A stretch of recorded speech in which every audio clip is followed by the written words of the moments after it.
Battle opened, and for a while it looked like Badr all over again.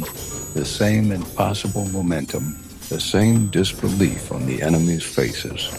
Khalid ibn al-Walid, he wheeled his horsemen around the undefended hill and struck the Muslim position from behind. In minutes, a battle that looked won became a battle for survival.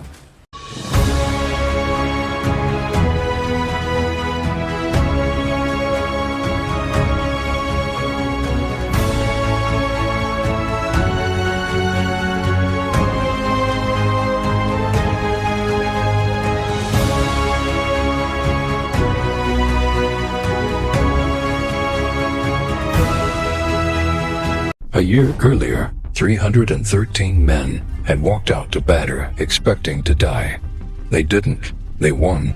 And that victory, impossible on paper, became the story the whole Arabian Peninsula couldn't stop telling.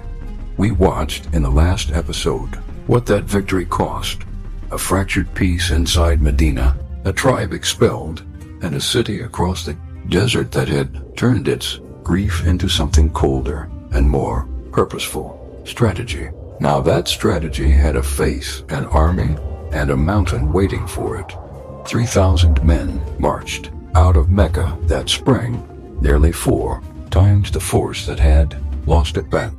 This was not a raid. This was Mecca's full weight, assembled and pointed at Medina cavalry, archers, warriors who had spent a year training specifically to erase what happened in that valley. Riding among them were noble women of Quraysh beating drums, singing verses about fathers and sons who never came home, turning grief into a weapon aimed at the men marching beside them. Word reached the prophet, peace and blessings be upon him, before the army arrived. And in Medina, the same city that only a few years earlier had been a patchwork of feuding tribes until the prophet united them under one shared agreement. A debate broke out that would decide everything. Remember what Medina was built on. Not conquest, but a treaty.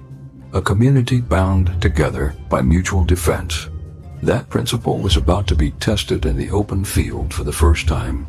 Younger companions, many of whom had missed the glory of Badr, argued passionately for meeting Quraysh head-on outside the city walls.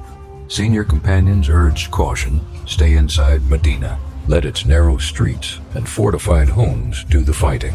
The prophet himself leaned toward the defensive plan, but when the majority pushed for open battle, he deferred to them. He put on his armor. Some of the same men who had argued hardest then hesitated, worried they talked him into something he didn't want. They offered to withdraw the plan, but the moment for that had passed. It is not, the prophet told them, for a prophet to arm for battle and then remove that armor before. God has judged between him and his enemies. Once committed, a leader doesn't waver, even when the men who pushed him there start to lose their own nerve. The army that marched out numbered around 700, outmatched more than 4 to 1. And then, on the road itself, a wound from within. Abdullah ibn Ubay, leader of a faction historians called the Hypocrites, Muslims in name whose loyalty never matched it, pulled 300 men back to Medina, claiming his counsel had been ignored. It was betrayal, time to inflict maximum damage, and it cut the Muslim force to roughly 700 against 3,000 before a single blow had been struck. They took position near a hill beside Mount Uhud, the mountain itself standing at their backs like a wall no cavalry could climb, nearly airtight, except for one gap, a narrow pass through the hills that Meccan horsemen could use to slip around and strike from the rear. To seal it, the prophet placed 50 archers on a rise that history would remember simply as the Hill of the Archers, commanded by Abdullah ibn Jubair. May Allah be pleased with him. And the order was not vague. He repeated it more than once, plainly. Hold this position no matter what you see happening below. Winning or losing, do not move from this hill. You are the wall at our backs. Everyone on that hill heard those words clearly. What happened next is why they still matter 14 centuries later. The battle opened, and for a while it looked like Badr all over again. The same impossible momentum, the same disbelief on the enemy's faces. Hamza, may Allah be pleased with him, the Prophet's own uncle and one of the fiercest fighters in Arabia, tore through the Meccan front lines. Ali ibn Abi Talib, may Allah be pleased with him, fought beside him with the same relentless intensity. Meccan standard-bearers fell one after another. The line broke. Soldiers ran. The noble women who had marched out singing now fled barefoot through the retreat. For a few minutes, victory felt not just possible, but finished. And that is the exact moment the story turns.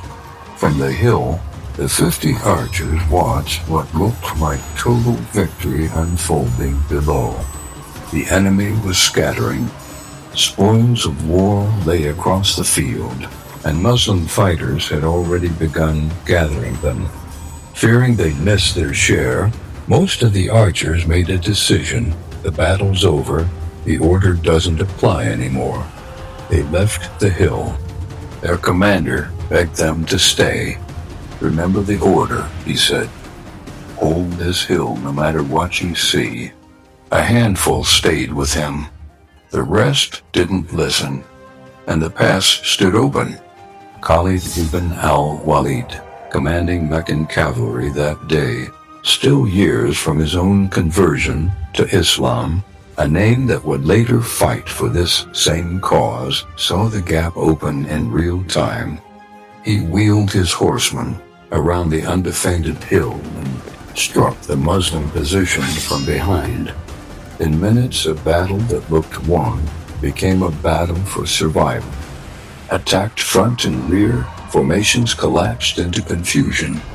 And into that chaos came the rumor that nearly finished what Khalid's charge started. Word spread across the field that the Prophet had been killed. For men already reeling, that rumor cut deeper than any blade. Some believed the cause itself had died there on the sand. He hadn't died, but he had been struck badly, wounded in the face, a tooth lost, blood soaking into his garments. A small circle of companions threw themselves bodily around him, absorbing blows meant for him. Talha ibn Ubaydillah, may Allah be pleased with him, fought through severe wounds to his hands, defending him that day. Others gave their lives in that same circle, dying so the word could spread the other direction. He lives. He's alive. Once that word carried, the survivors regrouped and fought their way up the slopes of Uhud, where the terrain finally blunted the cavalry's advantage. Quraysh, having reclaimed the honor Badr had taken from them, chose not to press further. They turned back toward Mecca. The cost stayed behind on that field. Around 70 Muslims dead, among them Hamza. May Allah be pleased with him. His body mutilated afterward by Hind bint Utbah, wife of Abu Sufyan. Grief turned to vengeance for her own losses at Badr. Companions who knew the Prophet well said his grief over Hamza's death was unlike almost anything they witnessed in him.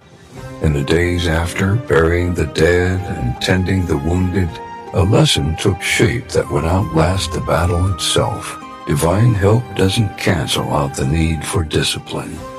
Badr had shown what faith could do against impossible odds. Uhud showed what happens when human choices, 50 men, one hill, one moment of believing the fight was already won, override even a direct order from a prophet, and Medina's trials weren't finished.